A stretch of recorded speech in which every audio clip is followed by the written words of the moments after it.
There's some teens whose eyes are open who I'm going to call by name in a minute if they don't close their eyes. I already warned them. I want to ask you a question this morning.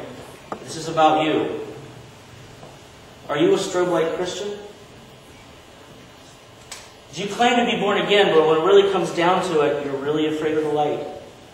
See, you're going through the motions hoping that nobody will catch on. You've got it down pretty good, but man, if people could just see you during the week. See, if this describes you, would you be honest and raise your hand? Because see, we want to pray for you. Thank you for your honesty. I appreciate that. You know what? And God does too. Okay, put your hands down.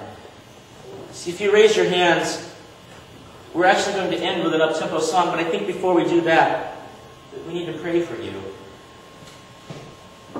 And now that your hands are down, you can look at me now. But if you raise your hand and if you'd be honest about it, I want to encourage you to find somebody, come forward and let them pray with you at the altar.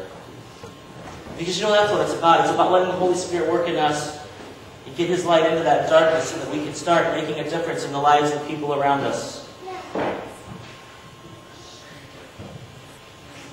But I also want to ask you another question. Is there anybody here, and you don't have to raise your hands for this one, is there anybody here this morning, or if you were here and you raised your hands and said, you know what, I know somebody that's living in the darkness, I would encourage you to come forward so we can pray with you for those people. And I want you to, don't just pray in general, pray for them by name. Bring them to mind, into your heart, so that God can begin working in them, so that you will get the opportunity, so that they might begin to see the light in you.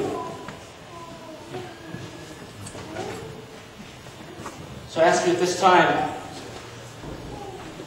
as maybe if Cheryl could come and play, if you would be willing to come forward, let somebody pray with you. Those of you who I've talked to about being intercessors, if you'd be willing to come forward and pray with those that have come forward and be with them.